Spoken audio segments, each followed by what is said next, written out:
All right. After a couple days of getting away from politics, let's get back at it.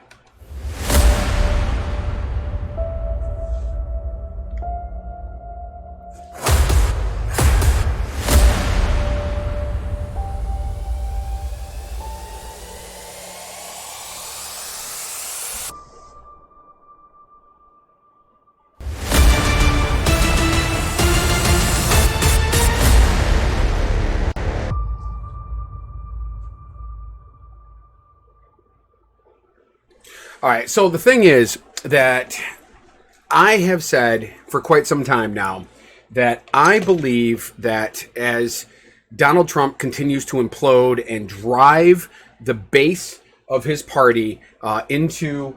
Let me just bring my microphone down here a little bit. This is why I record this live, man. As Trump drives his base into this further pit of isolated anger and hostility and division and all that kind of stuff that he has been sowing for so long.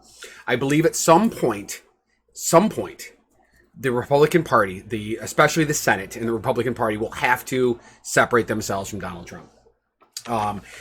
I believe that the more I read George Lakoff's book, The Political Mind. I've talked about it a couple of times here on this channel over the last week or so.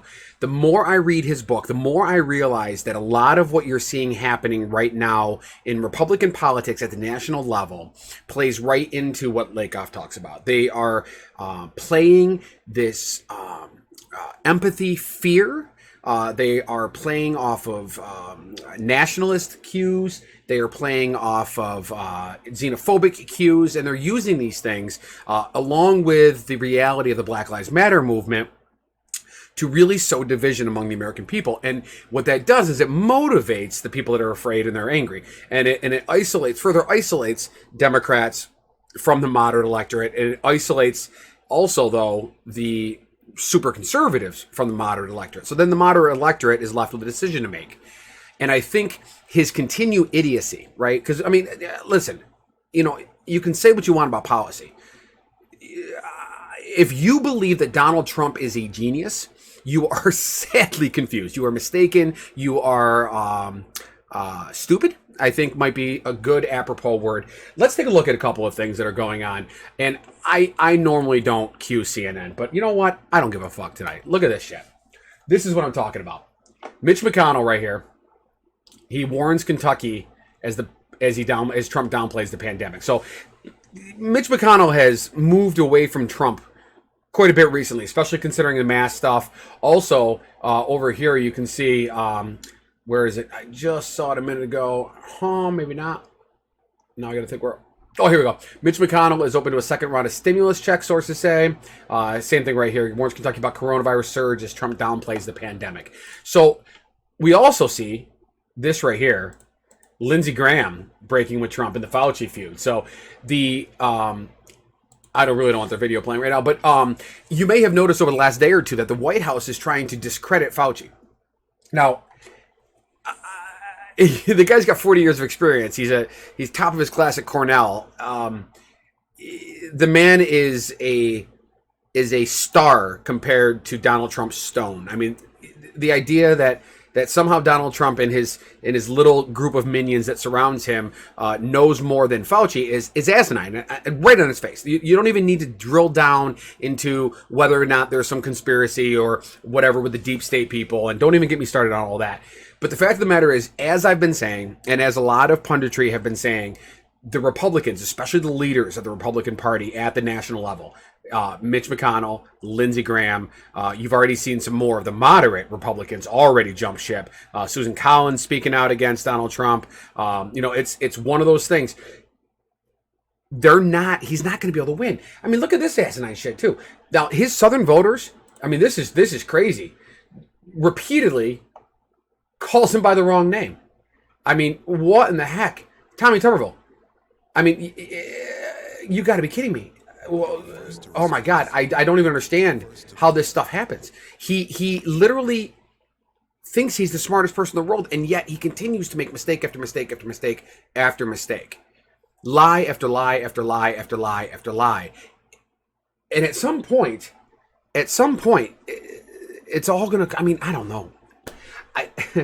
I have to stop. I am so frustrated with people that truly seem to believe that he's doing a good job, that he really is up to the charge of the office of the President of the United States. We have been at this for more than 3.5 years. The world has gone to shit. Is it Donald Trump's fault that the virus is here? No, of course not. Is it Donald Trump's fault that we didn't have a proper pandemic response team, and that we didn't have national testing, and that we didn't listen to the leaders of the CDC and the WHO and what other world leaders were doing in their countries? Yeah. That's his fault. And in the beginning, when New York, where I'm at, was struggling with a lot of the things that were happening, instead of assisting, Donald Trump got into a shouting match, a pissing contest with Governor Cuomo here in New York State. And that led to absolutely nothing good. We have trailed down this path. Now you've got Trump sowing seeds of division among the black and white Americans. You have him speaking out against the removal of Confederate statues and the denouncing of the Confederate flag. You have him threatening to take school funding away from schools that don't open properly in the fall. You have him talking about taking away funding to states and municipalities that don't open up their economies properly. He does nothing but make threat after threat after threat after threat. Unemployment is still poor. The stock market is doing great, of course, because he's rolled back every EPA protection, every government oversight that we have for big business. He's laid a whole lot of conservative judges all over the place that are going to protect in these lawsuits. I mean, it's exhausting. And I just hope to God that we're able to find a way in November to make this election happen, and make it a way done in a way in which there's no doubt that there's no opportunity for a constitutional crisis, where he doesn't get his sycophantic believers to buy into the idea that it was a rigged election. I mean, today, I didn't even think about pulling this one up today. Let me see if I can find this. He made a comment about mail-in ballots. And I mean, it's just baffling. Where is it? This might take me a second here. Yeah, I'm not gonna be able to find it. So Trump had posted something on Twitter about mail-in ballots being fraud. And I'm not going to find it here. I don't want to waste your time with it while we're trying to record this live. Again, this is why I do this live every night and just record it and put it up. But anyway, he made a comment about mail-in ballots being open to fraud, and that there's all this fraud in mail-in ballots. And then he follows up, because he loves to comment on his own tweets, he follows up with, that's why we have the absentee ballot system, because there's protections in place. It's the same thing. Absentee ballots and mail-in ballots are the same thing. I mean, this is what we're dealing with. This is the President of the United States. This is not the opportunity for somebody to jump on and be the coach of a football team who's never coached before. This is the presidency of the United States. This is the same office that George Washington held, that Thomas Jefferson held, that Abraham Lincoln held, that John F. Kennedy held, that Barack Obama held. Donald Trump is an embarrassment to this country. He's an embarrassment to the office. He's a joke around the world. I mean, shit, he's a joke in here. In this country. I got nothing else to say. Listen, I just want to get on here and vent for a couple minutes. I actually got a late start to this right now. It's actually, at the time that I'm recording this, it's 9:20. I normally have these things posted on YouTube by now. I hope you agree with me. If you don't, feel free to comment below. I haven't had a lot of comments lately. I'd love to get some discourse down there and hear what you guys have to say. I know a lot of you disagree with me. It seems to be that most of my viewers are actually people that support Trump. So let me know what you think, man. I'd love to battle you down in the comments. If you like this video, click like. If you follow me on Facebook, make sure you like my Facebook page. And if you follow me on YouTube, make sure you subscribed to the Daily Octane. Like this video, and I will see you tomorrow night. And we'll have some more of this stuff going on. I'll try to be a little bit more prepared. I actually went out with my kids and my girlfriend tonight. We went and rode bikes for 10 miles, so I killed quite a bit of the evening that way. It's a little bit of a reason why I'm late getting to this. But tomorrow's my day off. Getting a massage in the morning. Got a bunch of errands to run, but no massage for me. I'm not doing any massage. I'm just receiving one.